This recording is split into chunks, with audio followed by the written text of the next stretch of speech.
Ready. Play.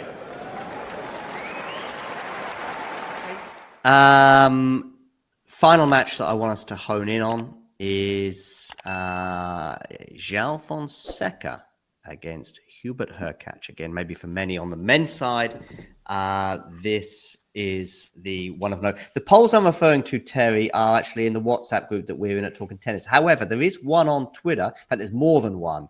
But here is one of note on Twitter for you to look at, which is Fonseca against Hurkacz, which I've just published probably about, I don't know, 20 minutes ago, maybe less, 10 minutes ago. And we've already got quite a few votes in already. 61-39 is the balance. That almost feels about right. Well, we'll come to that shortly. Fonseca against Hurkacz. What are your thoughts on this, Brenna? Yeah, I mean, this is an amazing match, first round match at Roland Garros. You got two players coming in kind of at different stages in the clay season. For Hurkacz, just returning, looking a lot better physically, comes Definitely. through a thriller against Mensik in Rome. Yeah. And I think the two things that are important is his backhand holding up really well and kind of just like tolerance as a whole. And obviously, the biggest weapon being the serve, still finding his range there. And then for Fonseca, I guess a little bit of a letdown in terms of what we had going into the clay season. But, he's got one more shot at it. And, it's the biggest event where it'll be the most eyes watching. And that's, an exciting opportunity for him and all tennis fans to kind of just be involved with and feel that energy and the atmosphere that he brings. And I think we're looking at a clash tennis-wise. I mean, so much power from both players, and two players that like to play on top of the rally. Hubie does like to play aggressive, get to the net when he can. He trusts himself so well at the net. He has really good hands. And then for Fonseca, just trying to hit as many forehands as he can, and I guess make it physical. I feel like he does have that advantage. So it'll be an interesting clash, and looking forward to it.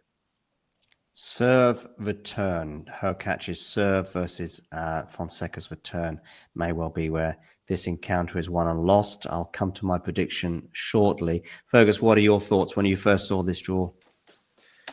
Yeah, it's almost like it feels so. Obviously, Rublev was a top 10 player in Australia, but it feels so similar in a sense to this Rublev Fonseca matchup. I've kind of changed my mind in the last 5 minutes. Okay. And I'm going to favor Hubie. Okay. I just feel as though Fonseca hasn't taken me this clay season by storm as much as I was thinking he would have, especially when he got that win over Rublev in Australia. Like, that's a bit, and then obviously he won the title in Argentina. It kind of was, I was kind of expecting it to hit me like a hurricane, almost like how he'd start running through players and kind of do what Mensik did, but we just haven't got to that point yet. He's still super early in his career. Like, there's no need for anything to be questioned at this point, but I just think Hubie's kind of finding his form again. Obviously, he made a run in Rome. He's still in Geneva playing his quarterfinal today. Yeah, I think I'll favor Hubie in 4, actually. But listen, it's going to be a great match. I think it's going to be pretty high quality. I mean, the forehands are both super strong. And yeah, if Hubie can get to the net, but you were saying how if Hubie can come to the net, it will be he trusts himself there. But I think that's kind of what Fonseca wants him to do in a sense. He wants to bring him forward and pass him at the net. I mean, he's a big guy, obviously. He's 6'6", 7", something like that. At least, yep. Yeah. So, but I feel like Fonseca almost wants it on his forehand, pass at the net, and then, gets the crowd involved. I 100% think the crowd will be all over Fonseca's back, behind him. So, you mean support him, not on his back, as in. I think he'll get plenty of Brazilians in Paris. Yeah. So, yeah, but I'm going to go Hubie in 4. Okay. And what are you predicting then for Brenner? I like Fonseca in 4 or 5. Yeah, I think I'm leaning that way too, despite his sketchy form against De Jong. Obviously, we're seeing that on the screen right now, where he lost in Estoril, lost to Tommy Paul in Madrid. And in fact, that was sort of that tie break, and he was obviously very close to at least getting a set and maybe even going on to beat Tommy there, is kind of where his clay season started to unravel. Pretty early on as well, because that was his first tournament. It was the one that maybe many of us thought he would do most damage at in terms of his serve and the way maybe he would enjoy the altitude there in Madrid. But going out early there, and then this loss to De Jong, and then in Rome, who did he lose to there? Someone remind me. Marajan, of course.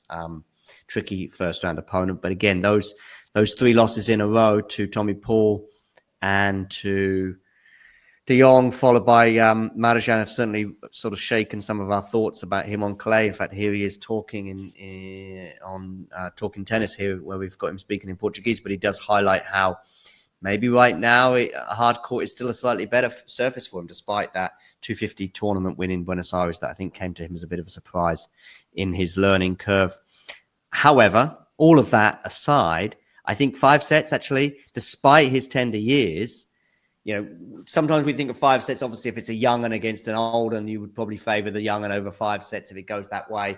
But then there's the other reverse effect. You've got players like Sinner and Rune as well that have often struggled early on over 5 sets, particularly physically. So it can kind of go both ways. And maybe there's a peak of sort of 20 to 25 years old, which Joao, still very young, has not quite yet reached.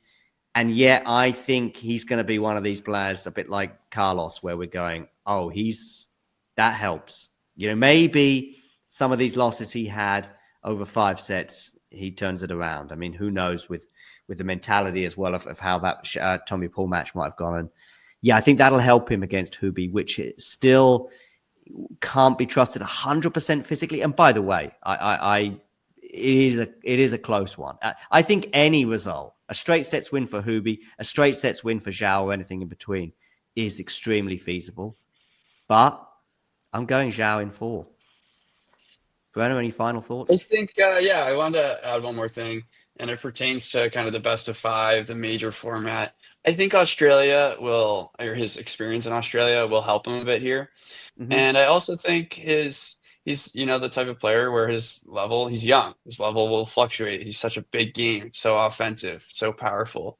You're going to have lapses. So I think the opportunity to have time to find your rhythm, and it only helps his confidence, is going to be important, especially playing someone like Hubie, who is a veteran and can kind of take the racket out of your hand with the serve. Not as much on this surface, but it can still happen. I think that will allow time to either gain rhythm or allow time to get back into the match if he does go down. All right, final words, Fergus.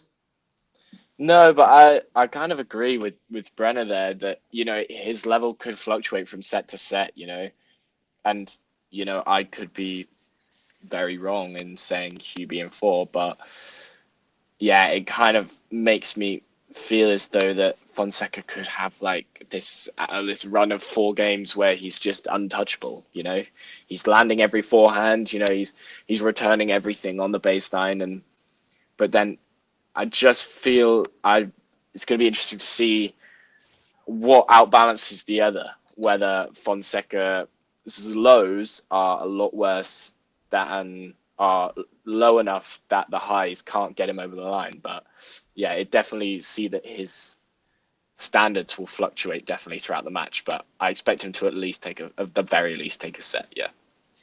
That poll is closing. So maybe some people, Fergus, have been listening to your Hurkacz suggestions. It's I think it was 60-40 at the beginning of our chat, and 6 votes later, and it's almost 50-50. So we'll see. There's 2 more days, as you can see, to vote in that one. We'll have to wait and see when these matches will take place, but it's another one to look forward to, along with several others in the French Open, which of course you can watch. So many things on the channel. We'll be bringing you daily reviews. We'll be doing watch-alongs. We'll be doing analysis and previews, and just about anything French Open related possible, we will be doing it, and we'll be bringing it to you here. on the channel. So after this epic episode of 2.5 hours or so, that began with a preview to the draw, and then the draw itself, and then a reaction as it happened, and then a chance to chill, and then some thoughts, and then final reflections.